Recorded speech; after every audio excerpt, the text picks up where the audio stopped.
We're here with Jon Friedberg to talk about a specific no-limit hold'em situation.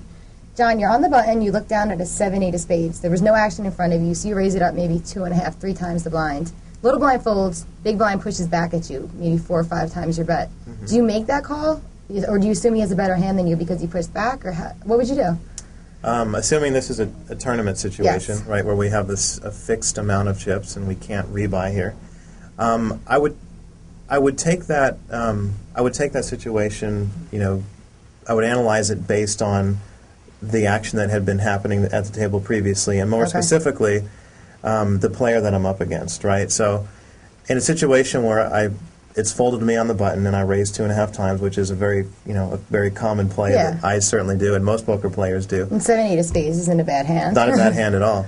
So, and then the player in front of me re-raises. Now, if he re-raises 5, 6 times what I bet, most of the time I'm probably going to fold because that's such a big raise. But if he were to give sort of the standard, let's say the blinds are 500 and 1,000, I raise it 2.5 times, so about 2,500, and let's say he makes it 7,500 to go, so he re-raises another 5,000. Okay. Now, there's a few things I'm going to think about there before I make the decision to call or fold, or even to re-raise. Most importantly is the size of my stack and the size of his or her stack who made the play.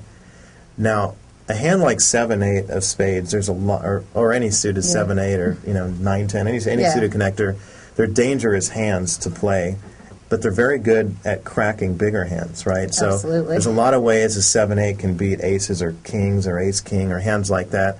A lot of times you'll flop big draws, where even though you may not have the best hand on the flop, you are actually a favorite to win the hand.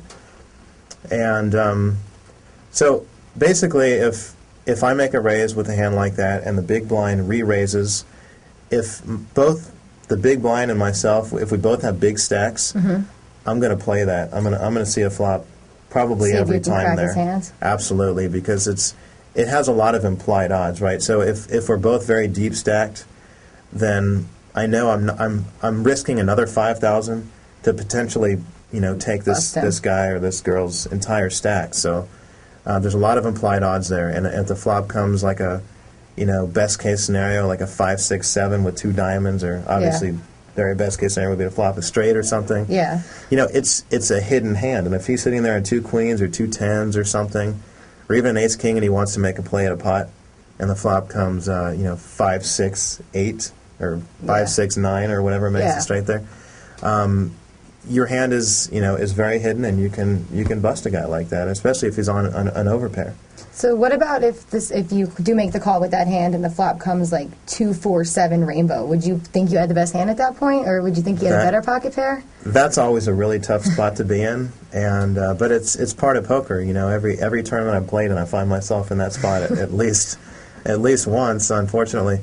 But at that point, it really depends on how your opponent's been playing up until this point. Okay. And sometimes if I feel that I am up against an overpair and he bets out, if my gut tells me that he's got an overpair and he's got me crushed, and he bets enough to where I don't have odds to call and possibly improve my hand on the turn, I'm just going to fold the hand. Even though you took your chance at the flop, you missed basically. Even though you hit, you missed. You didn't get even what you were looking for. Even though you have top pair, it doesn't always mean you have the best hand. I mean, usually top pair is good, but when you have a read on your player and you're pretty certain that your opponent has you beat, and that you are drawing either to another 7 or an 8 to get a second pair. Yeah. There's no other flush draw possibilities or backdoor straight or something.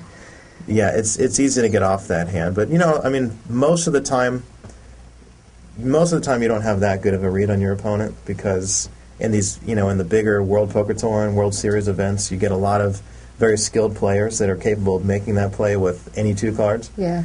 But again, if you're against a player and you have a read that he's got an overpair, it's easy to get off that hand. If not, a lot of times when the player bets out on the flop, a lot of times I'll make a call there and just see how he reacts on the turn. Yeah. And of course get a read on the person's body language after he sees me call, and sort of make a decision from there. And then if the turn comes an ace or a king or a big card or something and he makes another big bet, it's easy to get off the hand there without it costing too much. But if I'm short stack there and I'm just trying to steal the blinds pre-flop with a 7-8, and the guy raises enough to cripple me if I do call, I'll probably just fold it. Yeah. But at the same time, if I'm in a spot where if I'm going to get re-raised and it's going to cripple me if I call the re-raise, I probably won't even mess with the 7-8 there. Unless the blinds have been playing pretty tight and they've been folding a lot of hands, that's when you'll see me do that. Or if it's a spot where the big blind has a big stack and I think there's some implied odds there in taking that stack. But for the most part, if it's going to cripple me to get re-raised and I'm not going to call anyway, then I'll probably just fold the hand. Okay. Thank you very much, Jon. Sure. This is Lizzie Harrison with Jon Friedberg for CardPlayer.com.